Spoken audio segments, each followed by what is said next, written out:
think I'm going to start celebrating mine twice in a year. My wife and I only go to Red Lobster on our anniversary. We can't afford it any other time.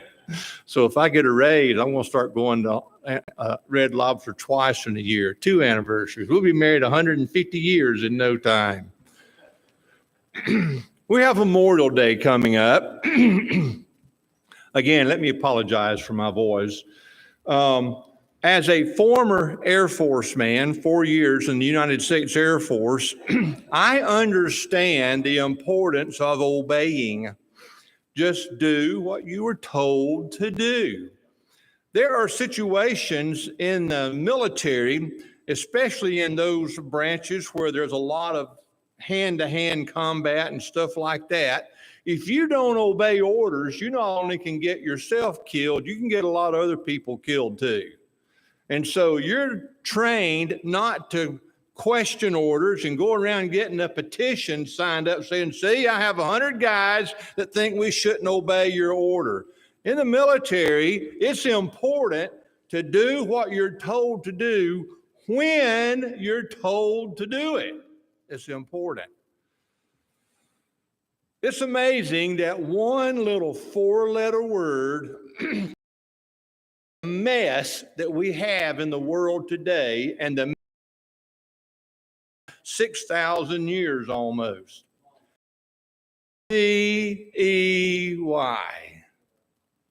Just think what it would be like today if the original man and woman simply done what they were told to do, made the right choice. Don't stop and think about it. Don't stop and wonder. Don't ponder the consequences of what if I do this or what if I do this. Just do what you're told to do. Do right. Saul found that out in a very bad way. You're all familiar with it. And Samuel said, hath the Lord as great delight in burnt offerings and sacrifices as in obeying the voice of the Lord? Obey. Behold, to obey is better than sacrifice, and to hearken than the fat of rams. If we had just simply obeyed, Jesus Christ would never have had to come and suffer what he suffered through and go through the pain and the death that he had to go through to save our wretched soul.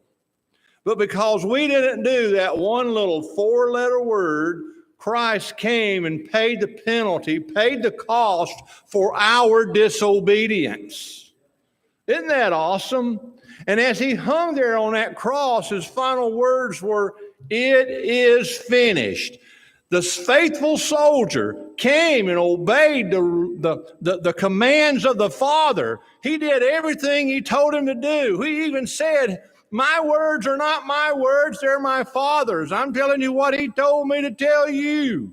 Nothing he did was for him. It was to the obedience of the Father that we might have salvation. Obedience. Remember that little song, obedience is the very best way to show that you believe? I think sometimes we all need to sit down and take a close look at the mirror, at ourselves in the mirror of this word, and ask ourselves, am I an obedient soldier? Or do I need to be court-martialed?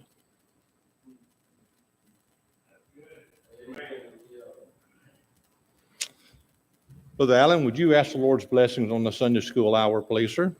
Dear kind and gracious Heavenly Father, I just want to thank you for this day. God, I want to thank you, Heavenly Father, just to be here. God, just to